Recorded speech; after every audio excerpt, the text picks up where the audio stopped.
രാജ്യത്തെ സാഹചര്യങ്ങളെ വിലയിരുത്തി വോട്ട് ചെയ്യുന്ന ആളുകളൊക്കെ സുനിൽകുമാറിനാണ് മുന്തിയ പരിഗണന കൊടുക്കുക. ഒരു സാധാരണ വ്യക്തി കൈപ്പത്തി ചിഹ്നത്തിൽ നിൽക്കുന്ന വോട്ട് മുരളിക്ക് കിട്ടില്ല. അത് കാരണം മുരളി സുനിൽകുമാറിന് ഒരു ഭീഷണിയല്ല. ഏത് ഭാഷ പോലും ഏത് രാജ്യക്കാരെ പോലും എന്തിനും എൻ്റെ അടുത്തൊന്ന് സഹായിക്കുന്ന മോദി പറയുന്ന ഉറപ്പ്. ഞങ്ങൾക്കൊരു കഷ്ടപ്പാട് വരുമ്പോൾ അവരെ സഹായിക്കാനും മുൻപന്തിയിൽ നിൽക്കുന്നതാണ് നേതാവ്. അപ്പൊ അങ്ങനെ വെച്ച് നോക്കുമ്പോൾ സുനിൽകുമാർ ഒന്നുമല്ല. തൃശൂർ ലോക്സഭാ മണ്ഡലം ഇക്കുറി തിരഞ്ഞെടുപ്പിന്റെ വാർത്തകളിൽ നിറഞ്ഞു നിൽക്കുകയാണ്. ആരാകും ഇക്കുറി തൃശൂർ കൊണ്ടുപോവുക എന്നതിലേക്കാണ് ഏവരുടെയും കണ്ണ്. എവിടെ ചെന്നാലും തിരഞ്ഞെടുപ്പിന്റെ ചർച്ചകൾ മാത്രമാണ്. എന്തൊക്കെ വിഷയങ്ങളാകും തൃശൂർകാർ ഈ തിരഞ്ഞെടുപ്പിന് ചർച്ചയാക്കുന്നത്? എന്തൊക്കെ വിഷയങ്ങളാകും അവരുടെ ചൂടൻ വാദങ്ങളിൽ നിറഞ്ഞു നിൽക്കുന്നത്? നമുക്ക് തൃശ്ശൂരുകാരോട് തന്നെ ഒന്ന് ചോദിച്ചറിയാം, എന്തൊക്കെ വിഷയങ്ങൾ ചർച്ച ചെയ്താണ് അവർ ഇക്കുറി തിരഞ്ഞെടുപ്പിന് വോട്ട് ചെയ്യാൻ എത്തുന്നതെന്ന്.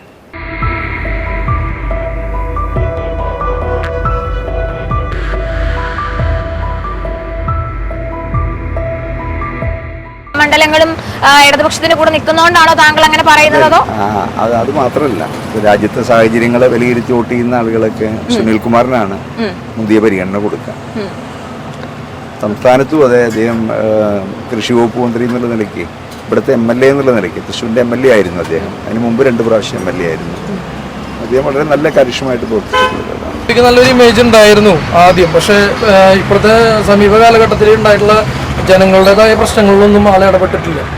അപ്പോൾ ഈ പൂരത്തിനും പരിപാടികൾക്കൊന്നും പങ്കെടുക്കലും പരിപാടികളൊന്നുമല്ല. ജനങ്ങൾക്ക് ജനങ്ങളുടേതായ ഒരു പ്രശ്നം വരുമ്പോൾ മുൻപന്തിയിൽ നിന്ന് അതിന് പരിഹാരം കാണാനും അത് ശ്രമിക്കുന്ന ആളുകളാണ് നേതാവ്.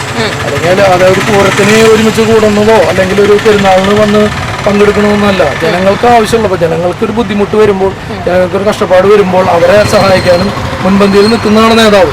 അപ്പം അങ്ങനെ വെച്ച് നോക്കുമ്പോൾ സുനിൽകുമാർ ഒന്നുമല്ല. നമ്മുടെ തൃശ്ശൂർകാർക്ക് വേണ്ടി സുരേഷ് ഗോപി എന്തെല്ലാം കാര്യങ്ങൾ ചെയ്തിട്ടുണ്ട്? അത് സുരേഷ് ഗോപി അതിങ്ങനെ എനിക്ക് പറയാൻ ഞാനെല്ലാം നല്ല കാര്യങ്ങളൊക്കെ ഒരുപാട് കാര്യങ്ങളെല്ലാം ചെയ്തിട്ടുണ്ട്. ഓരോരുത്തർക്ക് വീട്ടിൽ വരെ ചെന്ന് കാണുന്നവർക്കും ചെയ്തിട്ടുണ്ടെന്ന് ഉറപ്പാ. ജയിക്കും എന്നുള്ളത് ഉറപ്പാ. 101% ഉറപ്പാ. എനിക്ക് സ്പോൺസർ ചെയ്തതുകൊണ്ടല്ല, നാടിന് ഒരുപാട് നന്മ ചെയ്തിട്ട് ഞാൻ പലരിൽ നിന്നും കേട്ടിട്ടുണ്ട്. അതുകൊണ്ട് സുരേഷ് ഗോപി ജയിക്കും. മനുഷ്യനാണ്, അതുകൊണ്ട് അല്ല ഇവനെ പോലെ മൃഗമല്ല. 7 മാസമായി വിധവാ പെൻഷൻ തന്നെ പിണറായി. വിധവകള് മക്കൾ ഉപേക്ഷിച്ച മാതാപിതാക്കളെ റോഡിനും കടത്തിനൊക്കെ ഒരു ചായ കുടിക്കാൻ ഇന്നത്തെ ഭക്ഷണം കഴിക്കാൻ ഇല്ലാതെ. എന്നിട്ട് പഞ്ചായത്ത് പ്രസിഡന്റും മെമ്പറും ഒക്കെ ഈ കോൺഗ്രസിന്റെ ആളുകളൊക്കെ എവിടെല്ലാം ഉണ്ട്. അവര് പറയുന്നപ്പോ ഭരിക്കുന്നതിനോട് പറയാൻ അവരതാണോ പറയുന്നത്? നമ്മുടെ വാർഡിൽ ഒരു പ്രസിഡന്റ് അല്ലെങ്കിൽ പഞ്ചായത്ത് മെമ്പർ കോൺഗ്രസ്സുകാരനാണെങ്കിൽ നമ്മൾ അവരോടല്ലേ പറയുന്നത്? അവര് പറയുന്നത് നിങ്ങൾ ഭരിക്കുന്നവനോട് പറയാം. അത് മര്യാദ അല്ലല്ലോ. അപ്പൊ സുരേഷ് ഗോപി അത് പറഞ്ഞിട്ടില്ല, അങ്ങനെ പറഞ്ഞിട്ടില്ല. ഒരു സാധാരണ വ്യക്തി കൈപ്പത്തി ചിഹ്നത്തിൽ നിൽക്കുന്ന വോട്ട് മുരളിക്ക് കിട്ടില്ല. അത് കാരണം മുരളി സുനിൽകുമാറിന് ഒരു ഭീഷണിയല്ല. അപ്പോ ബിജെപിയും LDFും തമ്മിലാണ് മത്സരം. അത് BJP അല്ല. BJPക്ക് തൃശ്ശൂർ പാർലമെന്റ് മണ്ഡലത്തിൽ അധികം വോട്ടുകളൊന്നും ഇല്ല. ഇതില് സുരേഷ് ഗോപിയുടെ സെലിബ്രിറ്റി എന്നുള്ള ഒരു ഇതും സിനിമ നടന്നുള്ളൊരു കൺസെപ്റ്റില് കുറച്ച് സ്ത്രീകൾക്ക് ഒരു താല്പര്യമുണ്ട്. അതും പിന്നെ ഈ തൃശ്ശൂരിൽ കുറച്ച് ജീവകാരുണ്യ പ്രവർത്തനം ചെയ്യുന്നുണ്ട്. തൃശ്ശൂർ നിയമസഭ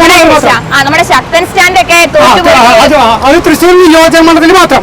ഇതിനപ്പുറത്തേക്ക് കടന്നു കഴിഞ്ഞാല് ഈ ഇരിഞ്ഞാലക്കുട നിയോജകമണ്ഡലം ഉണ്ട്. ഇവിടെ ഒന്നും സുരേഷ് ഗോപിക്ക് വലിയ ഗ്രിപ്പൊന്നുമില്ല. ഇരിഞ്ഞാലക്കുട ഉണ്ട്, ഈ നാട്ടികയുണ്ട്, ഗുരുവായൂരുണ്ട്, മണലൂരുണ്ട്, പിന്നെ പുതുക്കാടുണ്ട്. ഇവിടെ എല്ലായിടത്തും സുനിൽകുമാർ ലീഡ് ചെയ്യും. ഇത് രാഷ്ട്രീയം അറിയുന്നവർക്കറിയാം സുനിൽകുമാർ എന്താന്നുള്ളത്. ഏത് നാട്ടിൽ പോലും ഏത് ഭാഷ പോലും ഏത് രാജ്യക്കാരെ പോലും എന്തിനും എൻ്റെ അടുത്തൊന്ന് സഹായിക്കുന്ന മോദി പറയുന്ന ഉറപ്പ്.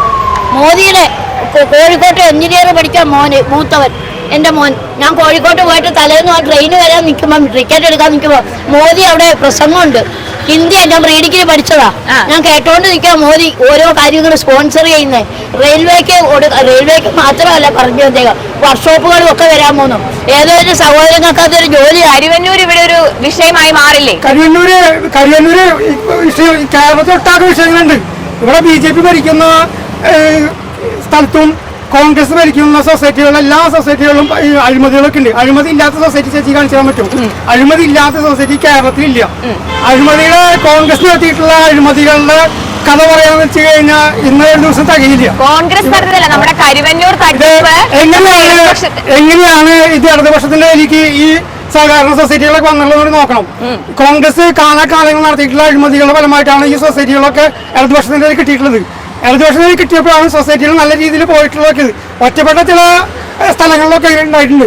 എന്നിരുന്നാലും ഈ കേരളത്തിലെ ഭൂരിഭാഗം സാധാരണ സൊസൈറ്റിയിലും ഭരിക്കുന്നത് ഇടതുപക്ഷമാണ്. അവിടെ തന്നെയാണ് ഇത് ഒരു നല്ല രീതിയിൽ പോകുന്നത്. ഒറ്റപ്പെട്ട സംഭവങ്ങളൊക്കെ ഉണ്ട്. അപ്പൊ കരുവന്നൂർ തട്ടിപ്പ് ഒരു ഒറ്റപ്പെട്ട സംഭവമാണെന്നാണ് താങ്കൾ പറയുന്നത്. കരുവന്നൂര് അപാകതകൾ വന്നിട്ടുണ്ടാവും. അതിനെ പറ്റി കാര്യം നടന്നുകൊണ്ടിരിക്കണല്ലോ. അതൊക്കെ അതിന്റെ വഴിക്ക് പോകും.